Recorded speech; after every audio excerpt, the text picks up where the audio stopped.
কি বলবো কাকু, আমি অটো চালাই বলে মেয়ের সঙ্গে আমার বিয়ে দেবে না? ভাবুন, প্রত্যেক দিন 50 টাকা তেল পুড়িয়ে প্রেম করেছি, সেটা ফালতু?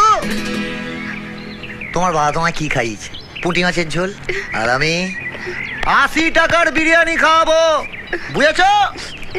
এইসব বাবাদের কি করতে হয় জানেন? মোবিলে চুবে না পুরো খাবড়াতে হয়। দিয়েছে নীলুর মা গালে। নাকি? এভাবে একটা মেয়েকে বাড়ি থেকে বের করে আনতে তোমার লজ্জা করলো না? শুনুন কাকু, বাঙালিরা আর যাই করুক না করুক, জমিয়ে লাইনটা মারতে জানে, বুঝলেন? আর তার শেষ দেখে ছাড়ে। বাড়িতে কেউ লাইন টাইন মারলে জিজ্ঞেস করে দেখবে, এই যে মামনি লাইন টাইন মারো।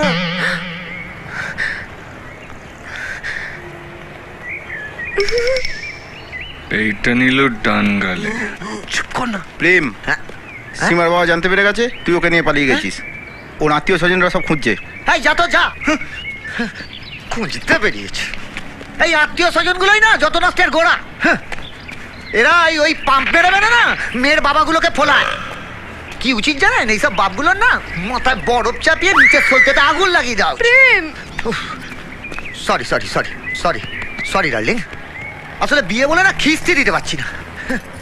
শালা খেয়ে দেয়ে কোনো কাজ নেই, গাড়িতে তেলে ভরে মেয়ে খুঁজতে বেরিয়ে পড়লাম। আরে বাবা, কারুর না কারুর সাথে বিয়ে দিবি নাকি? আগে পিছে না ভেবে একটা মেয়েকে বাড়ি থেকে বের করে নিয়ে এলে। কোত্থেকে এত সাহস পাও তোমরা? কেন? বন্ধুদের কাছ থেকে। প্রেমী রং ধরানো থেকে পাকানো পর্যন্ত পুরোটা ওদের দায়িত্ব। আপনি শুধু একটা মেয়েকে দেখিয়ে বলে দিন ওকে তুলতে চাই, ব্যাস আপনার দায়িত্ব শেষ। ওরাই তুলিয়ে দেবে, বুঝলেন?